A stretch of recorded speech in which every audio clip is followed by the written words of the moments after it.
دنیا میں بہت سارے انسان آئے اور یہ دنیا چھوڑ کر رخصت ہو گئے، اور کئی لوگوں کے کارناموں کی وجہ سے ان کے نام تاریخی اوراق میں درج ہو گئے، جنہیں آج بھی لوگ جانتے ہیں۔ کچھ کا نام اچھائی کی وجہ سے مشہور ہوا اور کچھ برائی کی اور ظلم کی داستان رقم کرنے سے مشہور ہوئے۔ ان میں ہٹلر کا نام بھی سر فہرست ہے۔ تاریخ اس کے سیاہ کارناموں کو کبھی بھی فراموش نہیں کرتی۔ ہٹلر 20 اپریل 1999 کو آسٹریا کے شہر برونا میں پیدا ہوئے۔ ان کے والد کا نام اولائس اور والدہ کا نام کالرا پوزل تھا، جو اولائس ہٹلر کی تیسری بیوی تھیں۔ ہٹلر کی فیملی کے مالی حالات بہت خراب تھے، جس کی وجہ سے ان کی فیملی کو مالی حالات بہتر کرنے کے لیے مختلف جگہوں کا سفر کرنا پڑا۔ ہٹلر کے والد کا انتقال 1903 میں ہو گیا اور بہت جلد ان کی والدہ بھی اس دنیا سے چل بسیں، جس کی وجہ سے ہٹلر تنہا رہ گیا اور وہ مالی طور پر بھی بہت کمزور ہو گیا اور اس کی جیب تک خالی ہو گئی، اور پیٹ کی خاطر ہٹلر کو مزدوری بھی کرنا پڑی، اور وہ پینٹنگ بنا کر بیچتا اور پوسٹ کارڈ بیچ کر پیسے کماتا، اور اس طرح ہٹلر کو بہت ساری مشکلات کا سامنا کرنا پڑا۔ وہ پھر بہتر مستقبل بنانے کے لیے آسٹریا کو چھوڑ کر جرمنی چلا گیا، اور 1913 میں ہٹلر نے جرمن فوج کے لیے اپلائی کیا، اور وہ پھر 1914 میں جرمن فوج میں سلیکٹ ہو گیا۔ ہٹلر بہت ہی کمزور تھا، جس کی وجہ سے اس کو بہت ساری مشکلات کا سامنا کرنا پڑا، کیونکہ اس وقت ورلڈ وار 1 کا آغاز ہو چکا تھا اور جرمنی کو بہت سارے سپاہیوں کی ضرورت تھی، جس کی وجہ سے بہت سارے نوجوان جرمن فوج میں بھرتی ہوئے تاکہ زیادہ نوجوان جنگ میں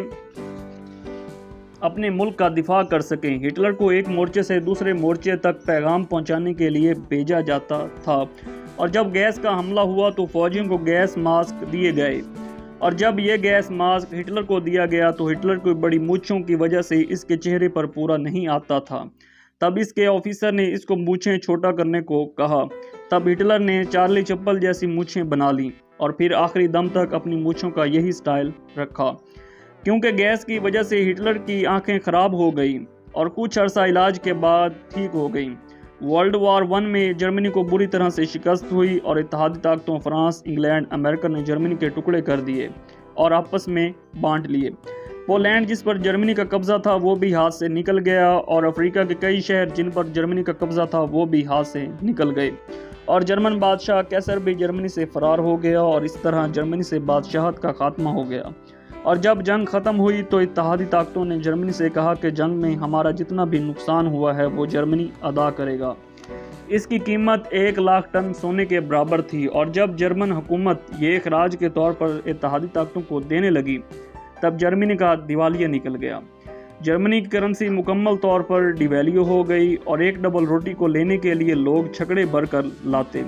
اور بعض لوگ تو لکڑی کے بجائے کرنسی کو جلانے لگے، اور اس طرح جرمنی کی معیشت بالکل تباہ و برباد ہو گئی۔ اور پھر 1919 کو ہٹلر نے جرمن ورکر پارٹی کو جوائن کیا اور لوگوں کے اندر یہ شعور پیدا کرنا شروع کر دیا کہ ہمیں خود کو آزاد کرنا ہوگا اور اتحادی طاقتوں سے جان چھڑوانی ہوگی، اور اگر ہمارا یہی حال رہا تو پھر ہمارا ملک تباہ و برباد ہو جائے گا۔ ہٹلر جب بھی کسی مجمع کے سامنے خطاب کرتے تو لوگ اسے بڑی سنجیدگی کے ساتھ سنتے، کیونکہ ہٹلر کا نظریہ جرمنی کو واپس اپنا وقار دلوانا تھا، اور اس نے جنگ کا سارا ملبہ یہودیوں پر ڈال دیا، اور اس نے لوگوں کو یہودیوں کے خلاف کرنا شروع کر دیا، اور اس کی تقریروں میں اکثر الفاظ انہی کے متعلق ہوتے، اور اس کی تقریروں کا احوال صرف جرمن یاری آریائی نسل کا پروان تھا، اور وہ یہودیوں کو جرمنی سے ختم کرنا چاہتا تھا۔ پہلے بھی لوگوں کے اندر جنگ میں ہار کی وجہ سے بہت نفرت تھی، اور اس بات کا ہٹلر نے بہت فائدہ اٹھایا، اور اس نے جرمن ورکر پارٹی کا نام بدل کر نازی پارٹی رکھ دیا، اور 1921 کو اس کو پارٹی کا صدر بنا دیا گیا۔ اور ہٹلر نے موسولینی سے متاثر ہو کر جرمنی میں انقلاب برپا کرنے کے بارے میں اپنی ایک فوجی تنظیم بنائی،